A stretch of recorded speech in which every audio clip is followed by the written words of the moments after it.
Hello, good morning. What's new?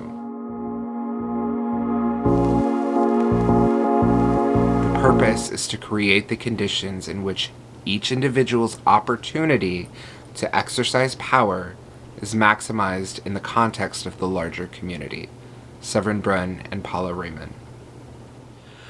I want to share with you the first time I was ever a manager with employees to train, schedule, discipline, and promote or fire. I was working in retail America. I was 17 at the time, and though I had been working for 2 or 3 years at this point and had had many different managers and managing styles, I knew one thing to be universal. As a manager, I had power. And though I had seen this power wielded by different managing styles, men and women, a few years older than me, a few years younger than me, to many decades older than me, I knew that everything I had observed meant that that power was over people. I was to be feared and respected. I was to dictate the lives of what my friends and coworkers, but the company now called my subordinates, they reported to me. I was in charge of their destination with this company, as my managers before me had been of mine. I was now their ticket agent, and I decided where their luggage would go.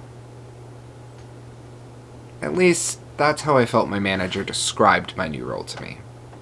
I was to have power over the people who were all just as qualified as I was for this position, some probably more so. Some with better experience, some with great ideas on what the company could do to increase culture or work-life balance. And I was chosen because of my school schedule and my training in time management. I was to have power over people twice my age, 4 times my age, some only a few days younger than me. This is how most people view power. Coercion, force, domination, control. That power comes with a sense of fear in those beneath you, fear in those above you, that people somehow motivate their teams and motivate themselves through fear, losing their job, losing their position, their potential livelihood. I knew I couldn't be that type of manager, mostly because I didn't care about keeping this position. I cared about the people that the day before my promotion I was working alongside with, people that I would eat lunch with and get homework help from and invite to my high school drama productions.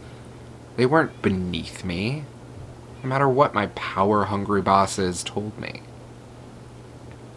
I didn't last long in that position, for a few reasons. 1, I refused to have power over someone.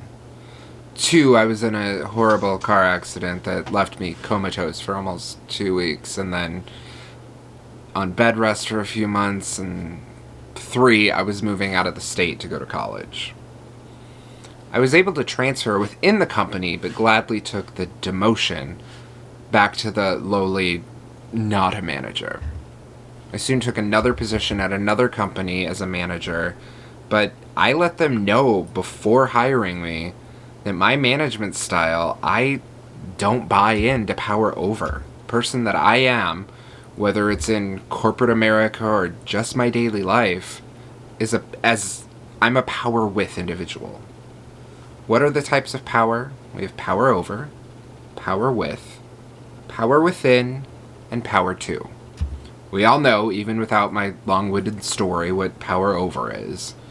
Even in corporate America, where I was defined in management as having power over someone, I did not let them define the relationships that I could nurture or the culture that I could create by using power with. Power with is the sense that power grows out of our bonds of connection and collaboration. It's built on mutual respect and support, reciprocal influence, encouragement, and empowerment, and decision made collaboratively. I work with a team, not over a team.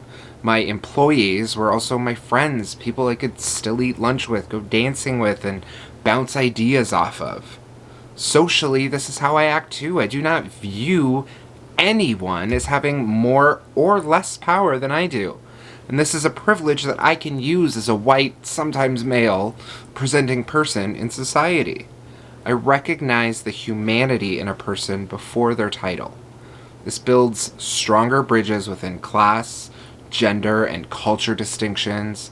It helps close the gap between race supremacy and social change.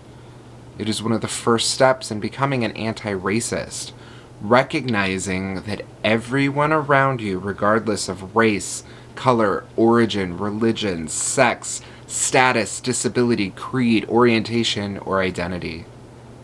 By formulating a life in which I value power with in lieu of power over, it allows me the other two power dynamics. Power 2, according to Katherine Gibson, Jenny Cameron, and Allison Matthey in their study, Asset-Based and Citizen-Led Development, using a diffracted power lens to analyze the possibilities and challenges, defined as the new possibilities or actions that can be created without using relationships of domination. It is built on the unique potential of every person to shape his or her life and world. It is the power to make a difference, to create something new, or to achieve goals.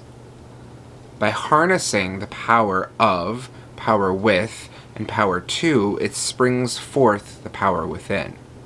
I recognize the power that I have within based on my own self-worth and knowledge. It allows me the ability to recognize individual differences while respecting others. It gives me the power to create this series. It grants me the agency to help instill in you your own sense of self-worth and capacity.